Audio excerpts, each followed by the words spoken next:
আসসালামু আলাইকুম। সবাই কেমন আছেন? নিশ্চয়ই ভালো আছেন।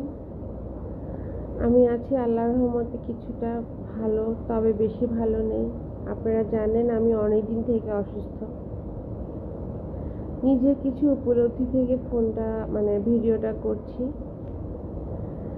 আমরা যারা বাবার একটা মাত্র মেয়ে, মায়ের একটা মাত্র মেয়ে এবং যারা যৌথ ফ্যামিলিতে বড় হয়েছি, তাদের কখনোই একা থাকা উচিত না।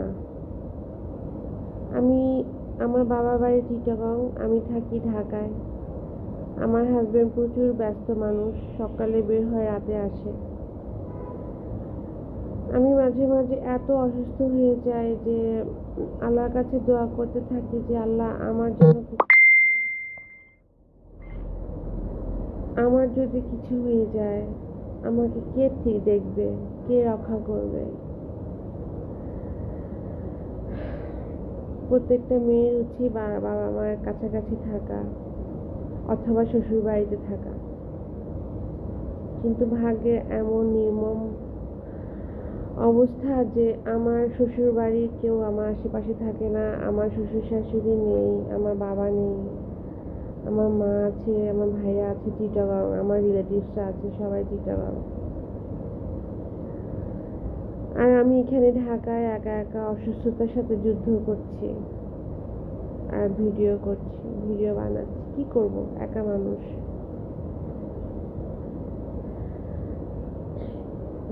যেটা বলার জন্য আমি এখানে আসলাম কিছু ভিডিও করতে, কথাটা হচ্ছে মেয়েকে না এমনভাবে প্রস্তুত করুন যাতে পৃথিবীর কোনো কিছুই তাকে দুঃখ দিতে না পারে, কষ্ট দিতে না পারে। তাকে বিয়ে দেওয়ার সময় তাকে এমনভাবে পাঠান, এমনভাবে তাকে অন্যের সংসারে পাঠিয়ে দিন যেন সে মাথা উঁচু করে বাঁচতে পারে। ঠিক বলেছি, তাই না? বাবা মারা আমরা মেয়েদেরকে ফার্নিচার দেই। ফার্নিচার দিয়ে কি হবে? ফার্নিচারের ভ্যালু কতদিন? এর থেকে মেয়েকে কিছু টাকা ডিপোজিট করে দিন। যদি বাবা মারা অনেক সামর্থ্যবান হন তাহলে মেয়েকে একটা ফ্ল্যাট করে দিন, একটা বাসা করে দিন। মেয়েরা অনেক অসহায়,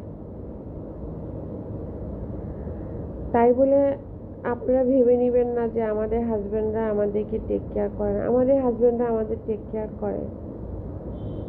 আজকে যদি আমার কিছু হয়ে যায় আমার হাজবেন্ডই তো আমাকে রক্ষা করবে, তাই না? কিন্তু সে তো থাকে সারাদিন বাইরে।